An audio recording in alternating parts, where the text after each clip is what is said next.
কাছে বন্দী ছিলেন অথবা তাদের কাছে তিনি আপ্যায়িত ছিলেন, যেটাই ছিলেন। সেখান থেকে তিনি ছাড়া পেয়ে মুক্তি পেয়ে গেলেন লন্ডনে। লন্ডন থেকে স্বাধীন বাংলার মাটিতে তিনি পদার্পণ না করে তিনি গেলেন সর্বপ্রথম নয়াদিল্লিতে। বাংলাদেশ স্বাধীন হলো, সেই স্বাধীন জনগণের কাছে না এসে তিনি গেলেন নয়াদিল্লিতে ইন্দিরা গান্ধীর কাছে।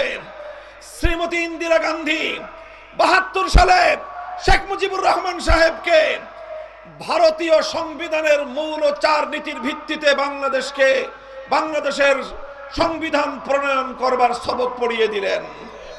আর সেই সবকের ভিত্তিতে ভারতীয় প্রেসক্রিপশনকে বুনিয়াদ হিসেবে ধরে নিয়ে ৭২ সালে বাংলাদেশের স্বাধীন বাংলার মাটিতে একটি সংবিধান তৈরি হলো, যেই সংবিধানের মাধ্যমে লাখো প্রাণের রক্তের বিনিময়ে অর্জিত স্বাধীন বাংলাদেশকে ভারত মাতার চরণতলে বলি দেওয়া হয়।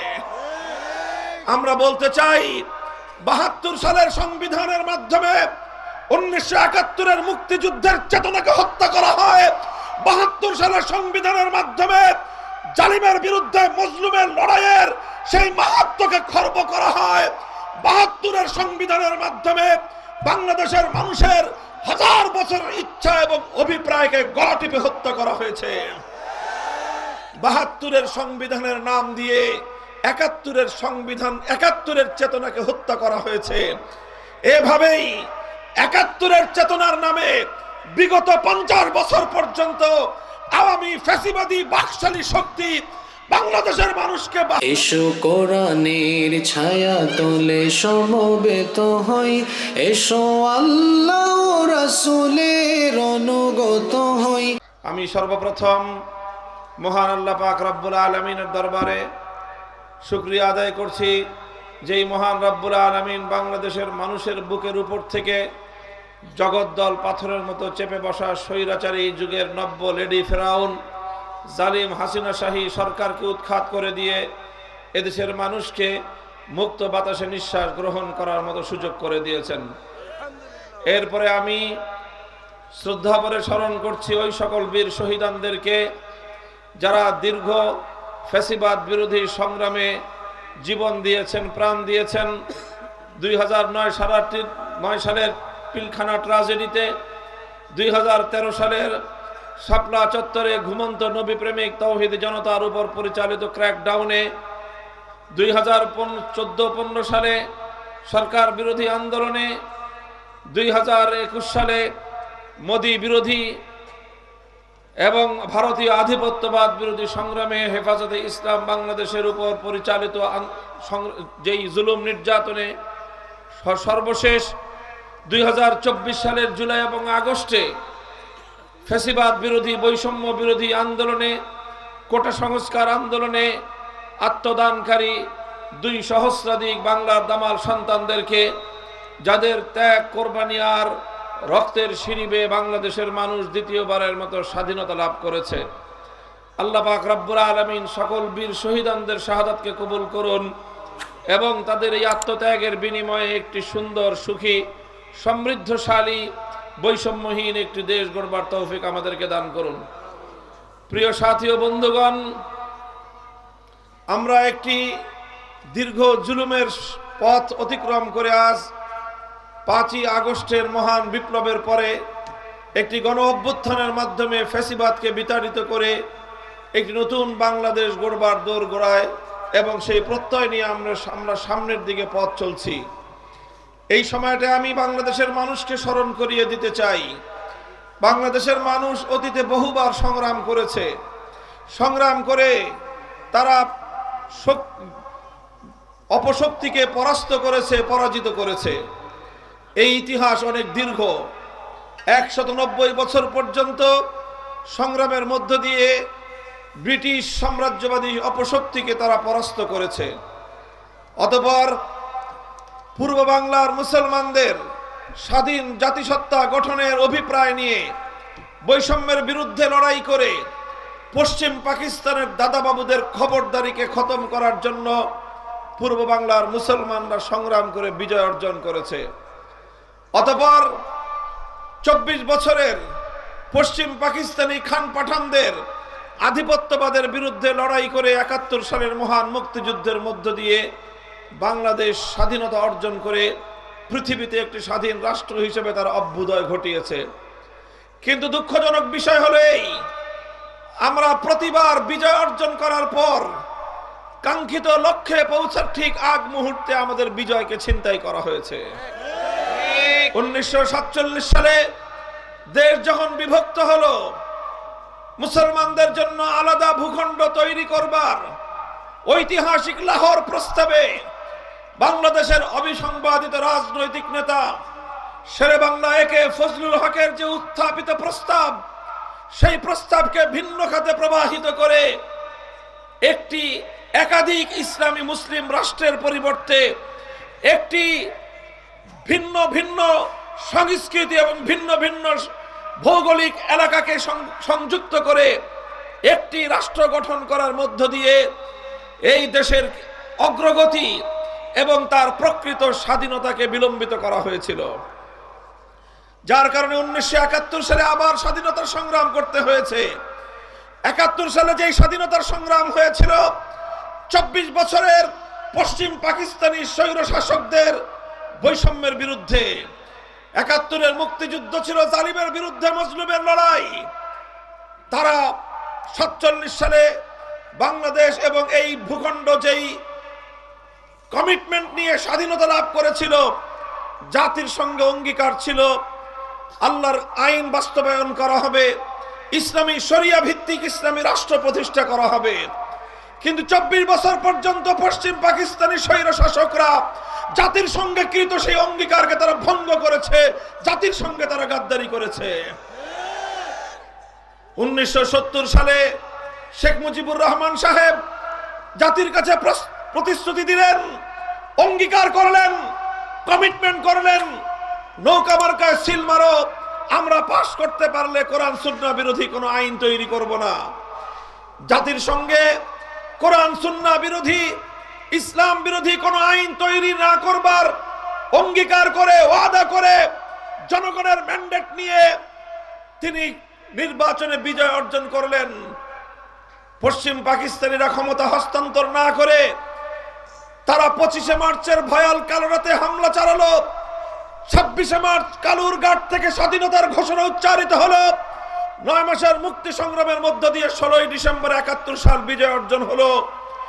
এই 71 সালের 16 ডিসেম্বর পর্যন্ত 1947 সালের আগস্ট থেকে 71-এর 16 ডিসেম্বর পর্যন্ত কোনোদিন বাংলাদেশের মানুষকে ধর্মনিরপেক্ষতার কথা শোনানো হয়নি। বাংলাদেশের মানুষের সঙ্গে ধর্মনিরপেক্ষ রাজনৈতিক মতবাদের গাল গল্প শোনানো হয়নি। অথচ 71-এর 16 ডিসেম্বর বাংলাদেশ স্বাধীন হওয়ার কয়েক মাসের ব্যবধানে, এই দীর্ঘ 9 মাস শেখ মুজিবুর রহমান সাহেব বাংলাদেশে ছিলেন না, পাকিস্তানের হাতে সেই তাদের কাছে বন্দী ছিলেন, অথবা তাদের কাছে তিনি আপ্যায়িত ছিলেন, যেটাই ছিলেন। সেখান থেকে তিনি ছাড়া পেয়ে মুক্তি পেয়ে গেলেন লন্ডনে। লন্ডন থেকে স্বাধীন বাংলার মাটিতে তিনি পদার্পণ না করে তিনি গেলেন সর্বপ্রথম নয়াদিল্লিতে। বাংলাদেশ স্বাধীন হলো, সেই স্বাধীন জনগণের কাছে না এসে তিনি গেলেন নয়াদিল্লিতে ইন্দিরা গান্ধীর কাছে। শ্রীমতী ইন্দিরা গান্ধী 72 সালে শেখ মুজিবুর রহমান সাহেবকে ভারতীয় সংবিধানের মূল 4 নীতির ভিত্তিতে বাংলাদেশের সংবিধান প্রণয়ন করবার সবক পড়িয়ে দিলেন। আর সেই সবকের ভিত্তিতে ভারতীয় প্রেসক্রিপশনকে বুনিয়াদ হিসেবে ধরে নিয়ে 72 সালে বাংলাদেশের স্বাধীন বাংলার মাটিতে একটি সংবিধান তৈরি হলো, যেই সংবিধানের মাধ্যমে লাখো প্রাণের রক্তের বিনিময়ে অর্জিত স্বাধীন বাংলাদেশকে ভারত মাতার চরণতলে বলি দেওয়া হয়। আমরা বলতে চাই, 72 সালের সংবিধানের মাধ্যমে 1971-এর মুক্তিযুদ্ধের চেতনাকে হত্যা করা হয়। 72 সালের সংবিধানের মাধ্যমে জালিমের বিরুদ্ধে মজলুমের লড়াইয়ের সেই মাহাত্ম্যকে খর্ব করা হয়। 72-এর সংবিধানের মাধ্যমে বাংলাদেশের মানুষের হাজার বছরের ইচ্ছা এবং অভিপ্রায়কে গলা টিপে হত্যা করা হয়েছে। ৭২-এর সংবিধানের নাম দিয়ে ৭১-এর সংবিধান, ৭১-এর চেতনাকে হত্যা করা হয়েছে। এভাবেই ৭১-এর চেতনার নামে বিগত ৫০ বছর পর্যন্ত আওয়ামী ফ্যাসিবাদী বাকশালী শক্তি বাংলাদেশের মানুষকে ৭২-এর চেতনা গেলাবার চেষ্টা করেছে। আমি এই অতীতের ইতিহাস স্মরণ করিয়ে দিয়ে বলতে চাই, ৪৭ সালে বিজয় অর্জন করার পরেও কাঙ্ক্ষিত লক্ষ্য আমরা অর্জন করতে পারিনি। ৭১-এর ঐতিহাসিক জুলুমের বিরুদ্ধে লড়াইয়ে মুক্তিযুদ্ধে বিজয় অর্জন করার পরেও কয়েক মাসের ব্যবধানে মুক্তিযুদ্ধের অর্জনকে হাইজ্যাক করেছে, ছিনতাই করে স্বাধীন বাংলাদেশকে আরেকটি দেশের করতলগত করা হয়েছিল। আজ ২০২৪ সালে যেই ঐতিহাসিক বিজয় আমরা অর্জন করেছি, সে বিজয়কে কাঙ্ক্ষিত লক্ষ্য পর্যন্ত আমাদের পৌঁছাতে হবে। বৈষম্যের কবর রচনা করতে হবে, সমস্ত জুলুম এবং শোষণকে শেকড় সহ উপড়ে ফেলতে হবে। সংগ্রামী সাথী ও বন্ধুগণ, এজন্য আমরা স্পষ্ট দাবি তুলতে চাই, বিগত এই ফ্যাসিবাদী আওয়ামী দুঃশাসনকারী শক্তির প্রত্যেকটা খুনির বিচার করতে হবে। বাংলাদেশে আওয়ামী লীগের রাজনীতি চিরতরে নিষিদ্ধ করতে হবে। বিগত ফ্যাসিবাদী স্বৈরাচারী শেখ হাসিনা সরকার বাংলাদেশের প্রতিটি মানুষের উপর জুলুম চালিয়েছে, অন্যায় চালিয়েছে। সেই দেশটাকে স্বাধীন দেখতে চায়নি। প্রকৃত অর্থে ৭৫ সালের পর থেকে শেখ হাসিনা বাংলাদেশের মানুষের বিরুদ্ধে, বাংলাদেশের মানুষের কাছ থেকে প্রতিশোধ গ্রহণ করবার রাজনীতি করেছেন তিনি। ৭৫ সালে তার বাবা নিহত হওয়ার পরে তিনি আন্তর্জাতিক গণমাধ্যমে বলেছিলেন, যে জাতি তার বাবাকে হত্যা করেছে তিনি তাদের কাছ থেকে প্রতিশোধ গ্রহণ করবেন। এই সাইকোপ্যাথিস্ট এই শেখ হাসিনা এরপর থেকে শুরু করেছে ষড়যন্ত্রের রাজনীতি, প্রতিশোধের রাজনীতি আর বিভাজনের রাজনীতি। এইভাবে প্রতিশোধ গ্রহণ করতে করতে সে গোটা দেশ থেকে প্রতিশোধ দিয়েছে। গোটা বাংলাদেশকে ভারতের অঙ্গরাজ্যে পরিণত করবার পায়তারা চালিয়েছে। প্রতিশোধ নিতে নিতে স্বয়ং আওয়ামী লীগের কাছ থেকেও সে প্রতিশোধ গ্রহণ করেছে। আওয়ামী লীগের মধ্যে যদি কোনো বিবেকবান চিন্তাশীল মানুষ থেকে থাকে, তাদেরকে আমি একটু চিন্তা করার আহ্বান জানাই।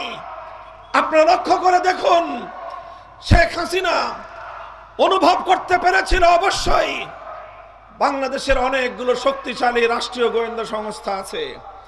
এরপরে শোনা যায় আওয়ামী লীগের নেত্রী শেখ হাসিনার নিজস্ব আরেকটা প্রধানমন্ত্রীর কার্যালয় এবং গণভবন কেন্দ্রিক নিজস্ব একটা গোয়েন্দা সিস্টেম তার ছিল। আর এরপরে যেই দেশের পারপাস সে সার্ভ করেছে, সেই দেশের শক্তিশালী গোয়েন্দা নেটওয়ার্ক বাংলাদেশের সর্বস্তরেই বিস্তৃত ছিল। এই সকল গোয়েন্দা নেটওয়ার্কগুলো অবশ্যই তাকে আগাম সতর্ক করেছিল যে তোমার ক্ষমতার মসনদ আর টিকবে না। অবশ্যই করেছিল। আগস্ট মাসের শুরু থেকেই যখন তার ক্ষমতা যায় অবস্থা, এই সংবাদগুলো শেখ হাসিনা যে টের পায় না, এই ব্যাপারটা এমন হতে পারে না। সে অবশ্যই আগাম অনুমান করেছিল, তার কাছে সংবাদ পৌঁছেছিল। সংবাদ পেয়ে সে কি করেছে? তিনি তার পরিবারের নিরাপত্তার চিন্তা করেছেন। তিনি তার ছেলে মেয়েকে আগে নিরাপদ স্থানে পাঠিয়েছেন। এরপরে তার পরিবারের ছোট একটা বোন তার এখানে ছিল, তাদেরকে সঙ্গে নিয়ে আর এখান থেকে আগে যা পাচার করেছে তো করেছেই, হাজার হাজার কোটি টাকা পাচার করে বাংলাদেশকে তলাবিহীন ঝুড়িতে পরিণত করেছে। বাংলাদেশের অর্থনীতির মেরুদণ্ড ভেঙে দিয়েছে। অবশিষ্ট যা ছিল 14টা লাগেজে ভর্তি করে 5ই আগস্ট দুপুর বেলায় হেলিকপ্টারে উড়াল দিয়ে সে যাদের পারপাস সার্ভ করে, যাদের এজেন্ডা বাস্তবায়নের জন্য বাংলাদেশকে ধ্বংস করেছে, তাদের দেশে চলে গিয়েছে। দুইবারের জন্য আওয়ামী লীগের কোন নেতা কর্মীর কথা সে ভাবে নাই। সে ভেবেছে শেখ রেহানার কথা, সে ভেবেছে তার ছেলে সজীব ওয়াজেদ জয়ের কথা, সে ভেবেছে শামা পুতুলের কথা। সে আওয়ামী লীগের কথা ভাবে নাই, আওয়ামী লীগের কোন নেতা কর্মীর কথাও ভাবে নাই। বরং চূড়ান্ত মুহূর্তেও সে আওয়ামী লীগের হেলমেট বাহিনীকে, সে আওয়ামী লীগের হাতুড়ি লীগ বাহিনীকে জনগণের মুখোমুখি দাঁড় করিয়ে দিয়ে তাদের হাতে পিস্তল, রিভলভার, রাইফেল তুলে দিয়ে তাদের মাধ্যমে বাংলার দামাল সন্তানদের বুলেট দিয়ে ঝাঁঝরা করেছে। এইভাবে সে গোটা দেশের মানুষের মুখোমুখি করে দিয়েছে আওয়ামী লীগকে। কেন করেছে? কারণ সে আওয়ামী লীগের কাছ থেকে প্রতিশোধ দিয়েছে। সে বলেছিল তার এক বক্তব্যে 1975 সালের 15ই আগস্ট যখন তার বাবাকে হত্যা করা হয়, শেখ হাসিনার এক বক্তব্য আপনারা শুনবেন। তিনি সেখানে বলেছেন যে এত বড় দল, লক্ষ লক্ষ নেতা কর্মী, কেউ তো সেদিন 15ই আগস্ট 32 নম্বরে গিয়ে শেখ মুজিবুর রহমান সাহেবের লাশটাকে সংরক্ষণ করা পর্যন্ত চেষ্টা করে নাই। এ থেকে বোঝা যায় আওয়ামী লীগের বিরুদ্ধে শেখ হাসিনার কত বড় ক্ষোভ ছিল। এজন্য সে এমন কাজ করেছে যে আমি তো যাবই যাব, আওয়ামী লীগের নাম নিয়ে বাংলাদেশে কেউ যেন কোনোদিন রাজনীতি করতে না পারে। আমি আপনাদেরকে বলি, বাংলাদেশে জনরোষের মুখে পড়ে অনেকেই ক্ষমতা ছাড়তে বাধ্য হয়েছেন। আগে 1990 সালে জেনারেল হোসেন মোহাম্মদের সাথে ক্ষমতা ছেড়েছেন। 1996 সালে এবং 2006 সালে বেগম খালেদা জিয়া ক্ষমতা ছেড়েছেন। ক্ষমতা ছেড়ে তারা প্রয়োজনে তারা জিন্দানখানায় গিয়েছেন, কারাবরণ করেছেন, বছরের পর বছর কারাগারের অন্ধকার প্রকোষ্ঠে দিন যাপন করেছেন, মৃত্যুর সন্ধিক্ষণে তারা থেকেছেন, কিন্তু দেশ ছেড়ে দলের নেতা কর্মীদেরকে বিপদের মুখে ঠেলে ফেলে দিয়ে একা পালিয়ে যান নাই। আর শেখ হাসিনা কি করলেন কাজটা বলেন? আওয়ামী লীগের যারা তাদেরকেই প্রশ্ন করি, শেখ হাসিনা কাজটা করলেন কি? তিনি যাওয়ার আগের দিনও বললেন শেখ হাসিনা পালায় না। বলেন বলেছে কিনা শেখ হাসিনা পালায় না? এই কথা বলে সে তার নেতা কর্মীদেরকে জনগণের মুখোমুখি আরো বেশি যুদ্ধের মুখে ঠেলে দিয়েছে। এরপরে সে কি পালিয়েছে না পালায় নাই? জনগণ কি বলে, শেখ হাসিনা পালিয়েছে কি পালায় নাই? পালিয়ে গিয়ে নিজে এবং নিজের পরিবারের আখের গুছিয়েছে। এত বিশাল ঐতিহ্যবাহী আওয়ামী লীগটাকে ধ্বংস করে দিয়ে গিয়েছে। আওয়ামী লীগ ধ্বংসের জন্য আওয়ামী লীগের নেতা কর্মীরা তারা অন্য কাউকে দায়ী করেন না, বেগম জিয়ার ডক্টর ইউনূসকে দায়ী করেন না, জামাতে ইসলামী আর ইসলামী আন্দোলন বাংলাদেশ খেলাফত মজলিস মামুনুল হকদেরকে দায়ী করেন না। আপনাদের ধ্বংসের জন্য সবচেয়ে বড় দায়ী হলো শেখ হাসিনা। শেখ হাসিনার নেতৃত্বে যারা আবার রাজনীতি করতে চায় তাদের মতো কুপমণ্ডুকার কেউ হতে পারে না। আমরা এখন স্পষ্ট ভাষায় বলতে চাই, যেই ফ্যাসিবাদ বাংলার মাটি থেকে বিতাড়িত হয়েছে সেই ফ্যাসিবাদকে আর কোনোদিন বাংলাদেশে রাজনীতিতে পুনর্বাসিত হতে দেওয়া যাবে না।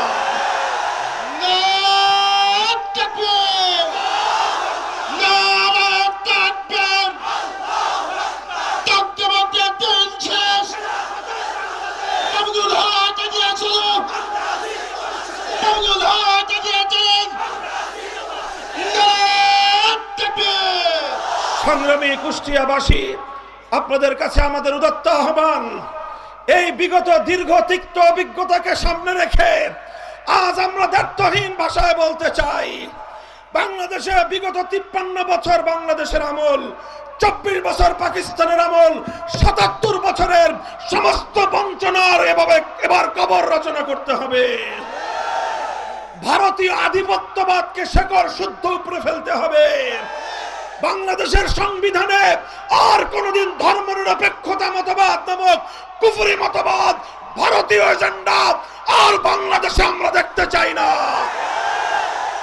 আমরা চূড়ান্তভাবে বৈষম্যহীন, ইনসাফপূর্ণ একটি রাষ্ট্র এবং সমাজ গঠন করতে চাই।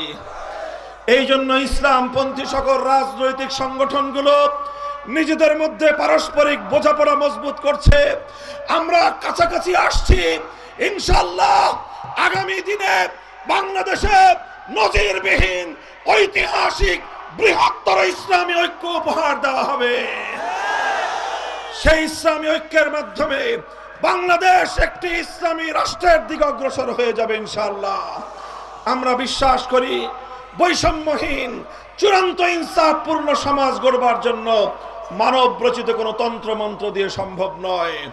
এজন্য প্রয়োজন সৃষ্টিকর্তা মহান আল্লাহ পাক রব্বুল আলামিন প্রদত্ত খেলাফত ব্যবস্থাই পারে প্রকৃত অর্থে ধর্ম বর্ণ নির্বিশেষে প্রতিটি মানুষের মধ্যে ইনসাফ এবং ন্যায় বিচার প্রতিষ্ঠা করতে, সকলের প্রাপ্য অধিকার তাকে ফিরিয়ে দিতে।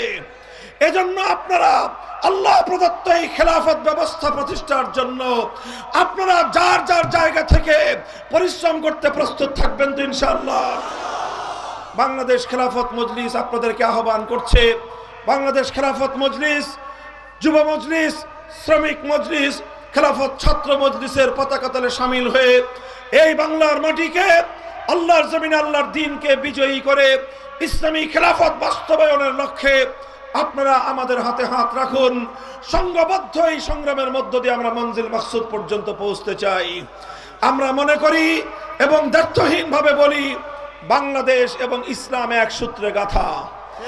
বাংলাদেশের শত্রু তারাই, ইসলামের শত্রু যারা। বাংলাদেশে ইসলাম আক্রান্ত হলে বাংলাদেশের স্বাধীনতা বিপন্ন হবে। কাজেই যারা বাংলাদেশে ইসলামকে দুর্বল দেখতে চায়, যারা বাংলাদেশে ইসলামী সমাজ ব্যবস্থাকে দুর্বল করতে চায়, তারাই বাংলাদেশের শত্রু, তারাই বাংলাদেশের স্বাধীনতার শত্রু। আসুন এই বাংলাদেশ বিরোধী, স্বাধীনতা বিরোধী, ইসলাম বিরোধী অপশক্তিকে মোকাবেলা করবার মধ্য দিয়ে দেশ জাতির কল্যাণে আমরা একটি কল্যাণমূলক ইসলামী রাষ্ট্র প্রতিষ্ঠার এই অব্যাহত সংগ্রামে শামিল হই। আল্লাহ পাক আপনাদের সকলকে তৌফিক দান করুন, কবুল করুন। আজকের এই গণসমাবেশ সাফল্যমণ্ডিত হোক। ওয়া আখিরু দাওয়ানা আলহামদুলিল্লাহি রাব্বিল আলামিন।